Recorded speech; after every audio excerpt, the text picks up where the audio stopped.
Hi, Democrats. Today is Friday, March 22nd, and it's time for the Chair's Daily Live. Happy Friday. All righty. So today's news is going to focus on federal, right? We're going to talk about things outside of Oklahoma first. So our senior senator, Senator James Langford, we're in the middle of our apparently every 3-week threat to shut down the government. And Senator Langford was trying to push a couple of bills, right? One of them was, some border something, like he wasn't going to sign it over he wasn't going to vote for it over some border issue and border patrol and abortion. He wants to halt some funding as it relates to abortion.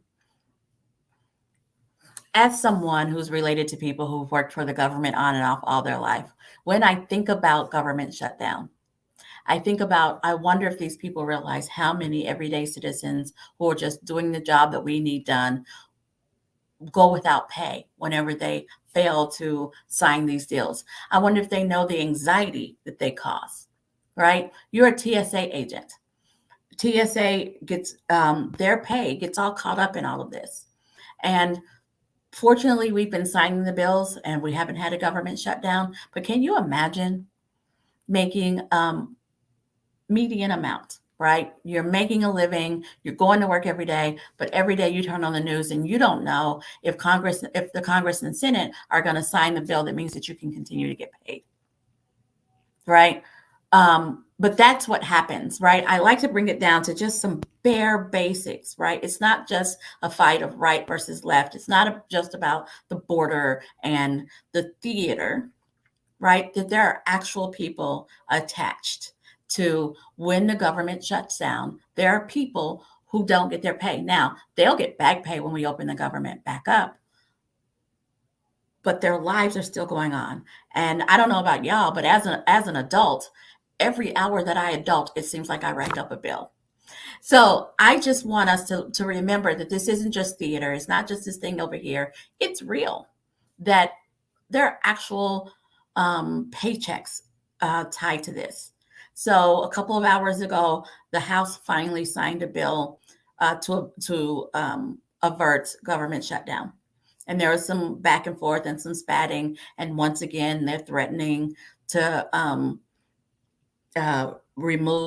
oust the Speaker of the House, Mike Johnson, because they're mad because he didn't secure all the border stuff that they wanted. And so we get to watch that show, I guess, all next week.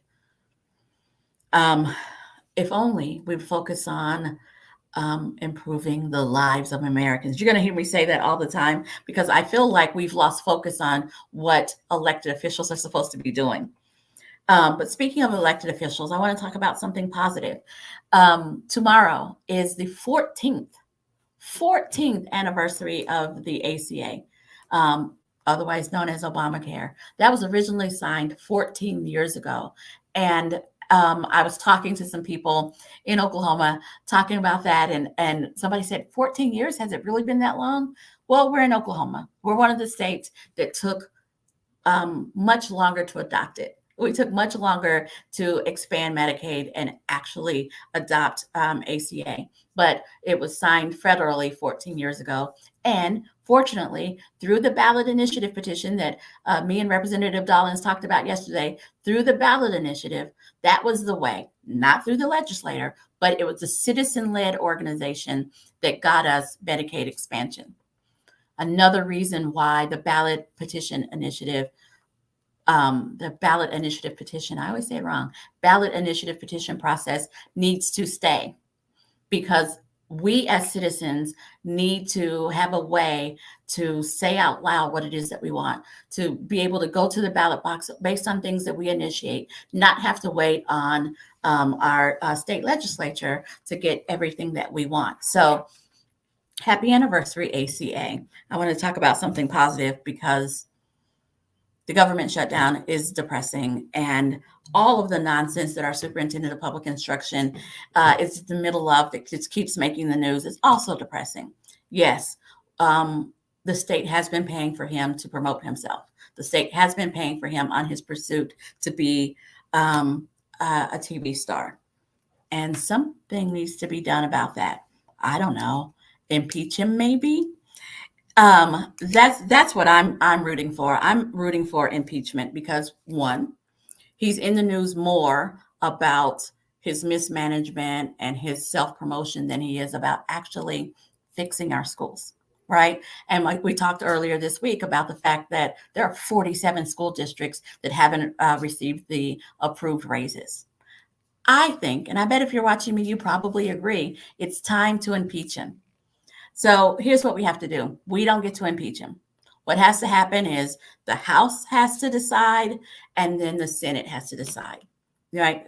It initiates in the House, they get the votes, and they move it to the Senate. Well, I want to start with the Senate.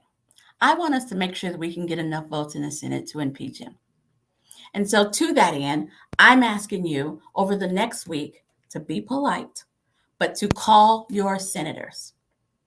Call your senators, and I hope we have a number for that. Call your senators and tell them that you would support impeaching Ryan Walters. Right? We need an opportunity. Education is the great equalizer. We need an opportunity to improve our education system. Have somebody focusing on what's happening in our education system, other than him trying to be a TV star. So the general number for the Senate is 405-524-0126. Ask for your senator and tell them that you would support an impeachment, that you encourage them to bring impeachment to the floor. He's not doing the job that he was elected for. And yeah, he was elected, but he's not doing the job that he was elected for. And it's time that we get someone in there who wants to do the job. So call your senator, tell them that you would support it, because maybe they just need some encouragement. Maybe they need to hear from us that this is what we want. And they need to hear from us that we want them to take this up before the end of session. All right, you guys have a wonderful weekend. I will be at the Women's Federation Convention out at the Embassy Suites on Meridian in Oklahoma City. It should be fun. David Walters, former Governor David Walters, is the keynote speaker Saturday night. So you should come hear David Walters give an update on what's going on in the party. Come fellowship with some of the leading women in our state. That's this whole weekend at the Embassy Suites on Meridian. There is a fee. I don't know all the fees, but it's worth it. So come join us this weekend at the Women's Federation Convention.